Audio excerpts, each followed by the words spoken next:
Hello and welcome to my little trip down road testing memory lane. Got another Q&A video for you today, so thanks very much for sending in all your comments and questions.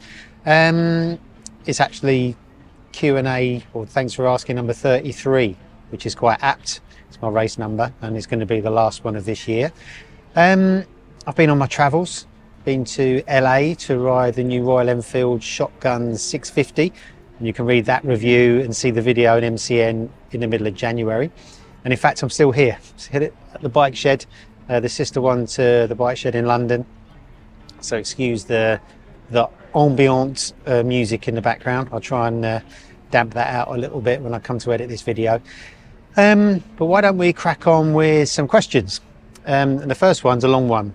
It's from Keyboard Rossi. Hey Nevesy, I'm a dedicated track day rider and my paces are usually around mid-pack in the fast group. So given my pace, the question I'm going to ask might seem strange, but I've heard you talk in the past a little about you using V-shaped point and shoot lines versus U-shaped flowing lines. I've heard other people like Alberto Nasca talk about it as well, and it seems simple enough on paper, but when it comes to execution, I find it hard to tell if I'm doing it correctly or if I'm using a U-shaped line. And although I'm on a litre bike, I find that when I intentionally try to have the bike standing up earlier in an attempt to open the throttle sooner, my lap times increase in comparison to when I carry a little bit more speed and just aim for a good exit with a smoother, more progressive roll-on. So my question has multiple layers. Firstly, are there ways to tell if you're using more of a V or a U line while you're on the bike? Secondly, how do you go about figuring out if the bike you're on is better suited to the V or the U line? Thirdly, once you know which type of line you're using, how do you go about making changes if you want to adopt the other line, be it a V or U? Lastly, how does the whole V versus U-shaped line apply to corners such as fast 90-degree corners? As I've heard Simon Crafar say, the method of a late turn squared off approach sacrifices too much speed on the entry on these types of corners. Thank you for doing these Q&As. Your episodes of wisdom are much appreciated. Well, that's very nice of you to say. Thanks very much for the question. V lines and U lines. Well, in simple terms, they're the shape of the lines that you take through corners. So if you're looking from above, a U line is a nice smooth arc going around the corner, and a V line is more of a straight line in, stop, turn and come out. So it looks like a V. Those lines are kind of dictated by the size of the bike really. So if you go to the extremes, if you're riding a 125 around a track, you want to keep as much momentum as you can through the corners because you haven't got much power down the straights. So you'll choose a line where you don't have to slow down, or you slow down to the absolute minimum. So you're going into a corner, you'll start right on the edge of the track going in, and then you'll carry loads of speed through the corner and loads of speed coming out.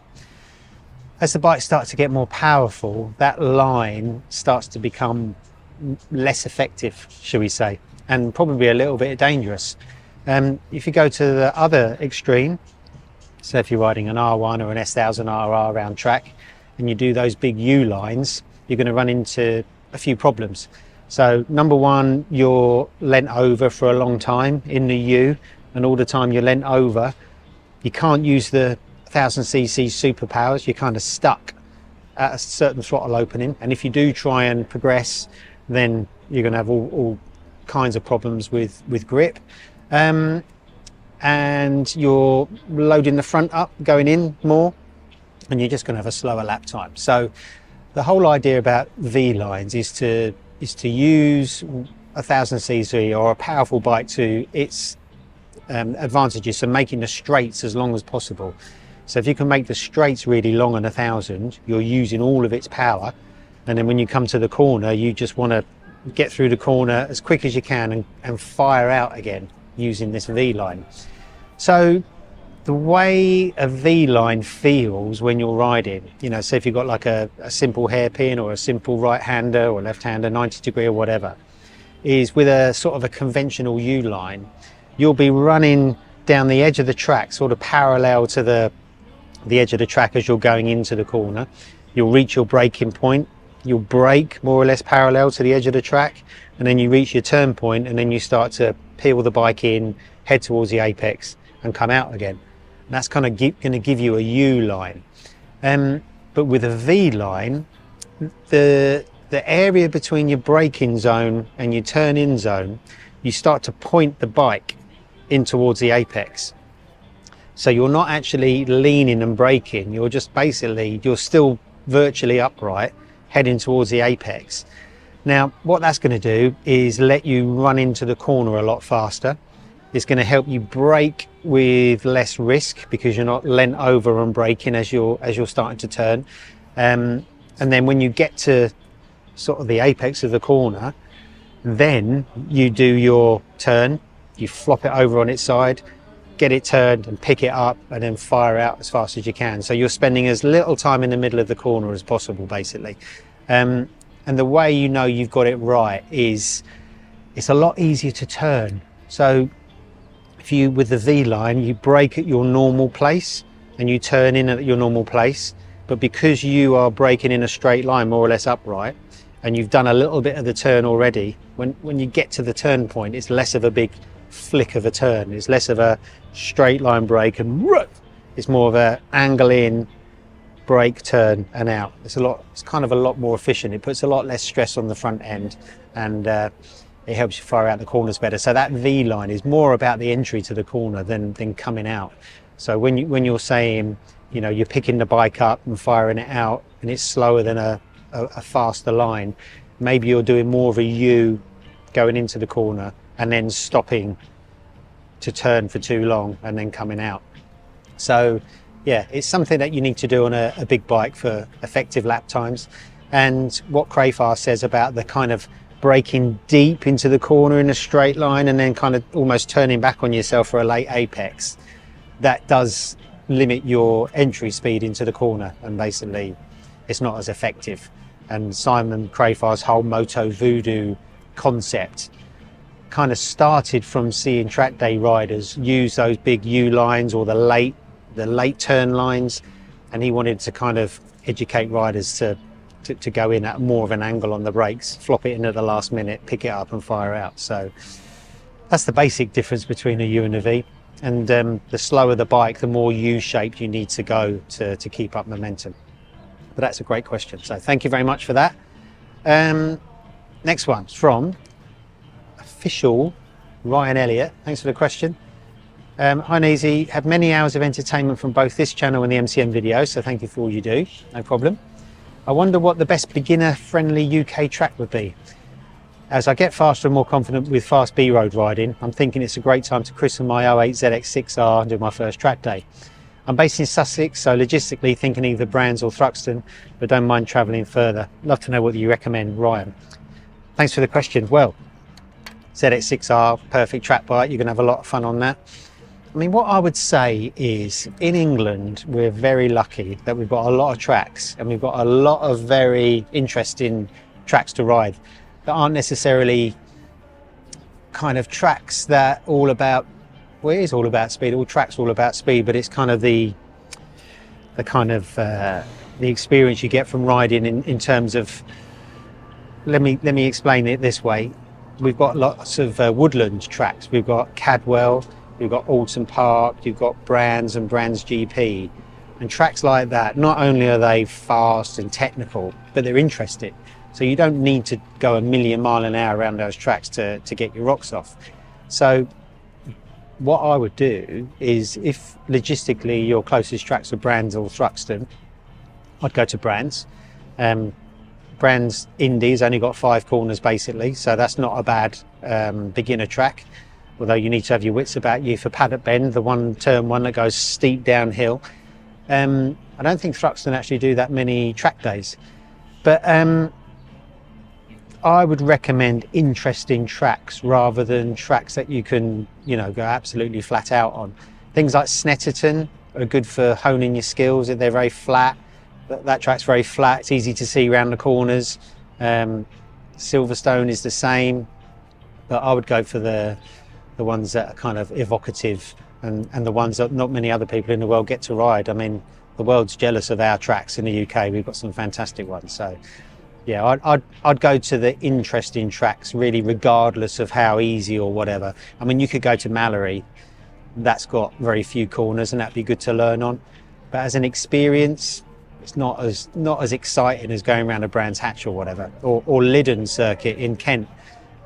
Very small, very easy to learn track, but again, it's not as amazing as going around Brands GP, which is probably Brands GP, Alton, Cadwell, probably the best tracks in terms of the excitement you actually get from riding around and the elevation changes and going through the trees, and and they're so famous as well. You go around any given corner on those tracks and you can kind of think back to the famous races that you've seen there in the past.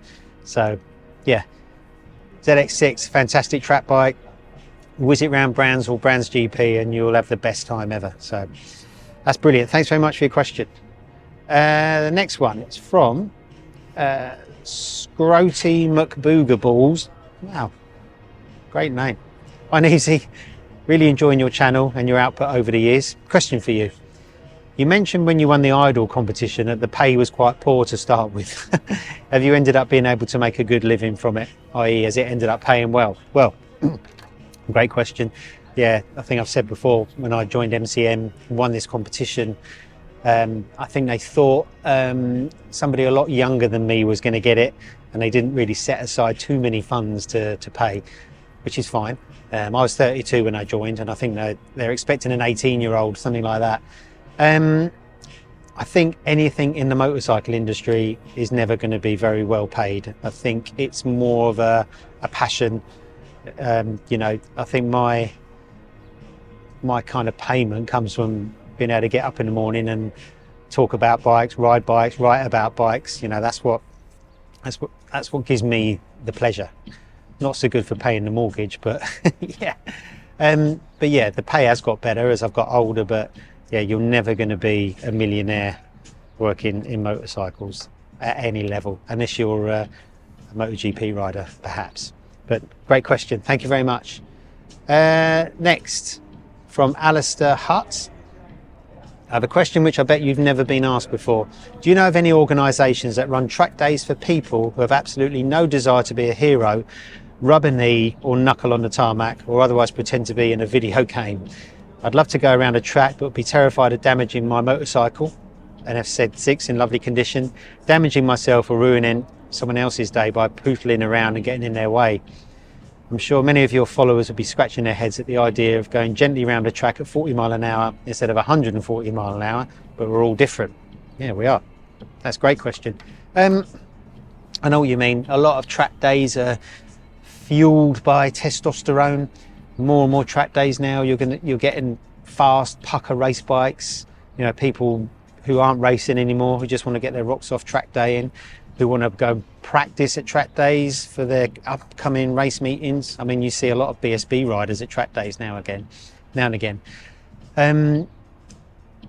There are places you can go which are a lot milder. So generally, if you're going to be starting track days, then you're going to be starting off in a novice group. And generally the novice groups are quite friendly. Novice groups are friendly, fast groups, everyone kind of knows what they're doing. I'd say the medium group is the most dangerous in my experience. You've got people who've put themselves in the wrong group, or either want to be faster than they really are, or if they want to be the fastest in the lower group. And it gets a bit tasty in the medium group. So I think generally in the novice groups, you're going to be all right. And in my experience, the friendliest track days in terms of etiquette on track, the organisation of all the track days and the people that run them are really, really fantastic. But MSV track days are generally the calmest on track. They've generally got the least amount of race bikes. It's generally people going along on their road bikes and just having fun. So yeah, MSV track days are great. Also, there are complete novice-only track days that you can find, and obviously there's a lot less testosterone flying around in there. And you can also get road bike-only track days.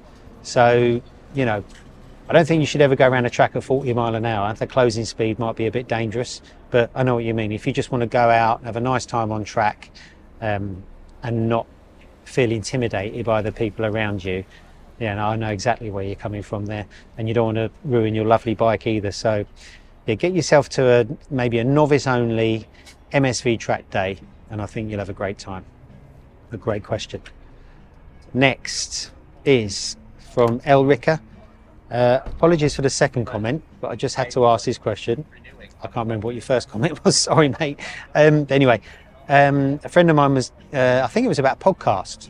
A few people have asked about podcasts, how I can turn this into a podcast. Maybe I could, but to be honest, I have very, very little time to even do these. I think going down the podcast route might be a little bit more time consuming. So for me, these are kind of the easiest ways of doing Q&As and little videos. So, but the podcast may be a good idea in the future. But anyway, a friend of mine was recently given the following piece of advice. He was told not to upgrade to a bigger motorcycle until he can ride his current 600 without any electronic aids such as traction control, wheelie control, etc. This would apply for both track day riding as well as everyday street riding.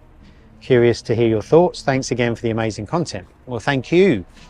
Well, I can kind of see why your friend would say that, and I agree, but not for the same reasons. So, you know, the idea of not being able to move up through your sort of biking journey until you've completely mastered the bike you're on, where you can ride it without any electronic aids, I don't think that's necessarily true, because I don't think anybody can really master a motorcycle, me included, you know, right up to racer level. You know, we're always learning. You think of all the famous racers that we thought they were the best riders in the world, and now then other people come along and prove that they're faster. You know, Rossi, Marquez, Bagnaia, you know, the list goes on. So, but I do think it's a good idea to go through motorcycling in stages. You know, you could jump from say an A2 license size bike like a 400cc straight to a super bike. You're able to do that because big bikes now, modern bikes, are pretty easy to ride. You know, you've got electronics, you've got rider modes that dull the power, you've got great brakes, you generally got great tires, great suspension. So, you know, an inexperienced rider can ride a big bike and not really have too many problems in terms of safety. But I think in terms of crafting your skills and enjoying your biking, then I definitely think you need to move up through the levels. You know, most people started with a smaller bike. You kind of get to being very comfortable with that. Then it's time to move up. And staying on a kind of a smaller bike for longer, really, you know, and really kind of absorbing yourself in what it can do makes you a better rider and gives you more pleasure. If you jump straight onto a super bike, you're using so few of its superpowers, but only getting all the bad stuff. You know, it's never going to talk to you. It's never going to feel like your bike. You're kind of just sitting on it like a passenger, really. So yes, using or living with a smaller bike for longer is definitely a good idea. You know, when you can use more of a bike, it's going to give you a lot more pleasure than using a small part of the bike. You know, as bikes get bigger, they get more powerful and heavier as well. They get harder to turn, get harder to feel for grip and all those other things. So definitely stay on a 600 for longer, but not so long that you're going to completely master it without electronics, because that's something you're never going to do. But you know, maybe a couple of years on a 600 before moving up is a really good idea.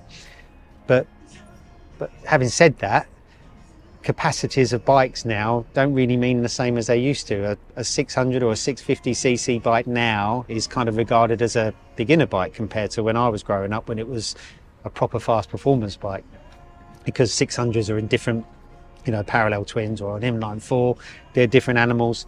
But in general terms, start small, progress through the motorcycle journey just to give you more riding skill and more enjoyment before going to the big bikes. And you know, even us lot, motorcycle journalists on launches, we're all laughing and joking more on a smaller bike than when we ride a big Panigale around a racetrack, and we've all got that far away look in our eyes because they're just so scary. They're just so hard to control. So, but there you go. Thanks very much for your question. And finally, from Shadow Red, great video, thank you, no problem. Question, if I may. You picked the Triumph as your favourite bike. This must have been last year, my Tiger GT Explorer 1200. Which bike of the ones you have tested this year would you buy with your own money? That's quite an apt question, isn't it, as it's the end of the year. I've ridden some amazing bikes. With my own money, probably, if I had the money, the bikes that really stick out for me this year, there's nothing that really would want to make me rush to see my bank manager to get a big loan for a bike, if I'm honest. The two I'm kind of thinking of is the new S1000 RR has become really easy to ride, really flattering. We did a test in Sicily in the summer with the new S1000 RR and a Ducati. I think out of those two bikes, even though the S1000 was the quickest, the Ducati was just such an amazing thing. You know, if I had that kind of disposable income, I'd like to buy something like the Ducati, just because of the way it looks, the way it sounds, the technology, how it flatters you. The electronics on that bike are incredible. You know, they'll let you slide around fast corners. They'll just hold you in a slide. It's just amazing. But I probably wouldn't buy a bike like that with my own money. I couldn't afford it, going back to how much you earn as a road tester. And I think flying around a racetrack on your own 25 grand bike, I just don't think you'd be able to enjoy it. So I think back to a bike I've ridden, which is a bit closer to home for me, which is my brother's GSXR 750 K9 anniversary edition. I think if I was to buy a bike with my own money, it would be that. You know, even by today's standards, that GSXR 750 is fantastic. It's light, it's punchy, it's powerful, handles beautifully, and it's not stupid money. It's not stupid money to buy. So out of all the bikes, you know, I think bikes now, you know, sports bikes especially, are getting so ridiculously pumped with technology. They're too expensive, and there's like a big gap now between, you know, aspiring to have a sports bike and actually being able to afford to have one. And some manufacturers are kind of getting around that problem with the smaller parallel twins, R7s and RS660s. That really do it for me. But next year there's the XSR 900 GP Yamaha, which I'm really looking forward to riding. You know, you need something like that really, which is kind of, you need a modern day GSXR 750, which is what that Yamaha could be. But I think track day groupings would need to be changed as well, because, you know, if you're a fast rider on a slow bike, or any rider on a slow bike on track, and then you've got somebody else on an R1 or an S1000 or whatever, the closing speed down the straights is dangerous, frankly. That's where the big accidents happen, and that's where the big problems happen. So I know a lot of riders like me are kind of looking back now. You're looking back through the classifieds at some of the older sports bikes, because the new ones are so unobtainable. So the bike I'd like to buy most with my own money is a used GSXR 750. There you go. Well, thank you everyone for your questions this year and your comments this year. It's been amazing. It's been really great to, you know, speak to everybody and hear what everyone's got to say. It's a little bit different from the MCN thing I do. You know, I feel like we've got a nice little team going here. Everyone's nice. I haven't had any bad comments, which isn't the case with MCN. So thank you very much for that. I'll be doing more next year. I'm going to put a little video together just highlighting my kind of year as a road tester as well in a few weeks. But yes, all that remains for me to say is thanks very much for watching. If you like this video, please like and subscribe, and I will see you again soon.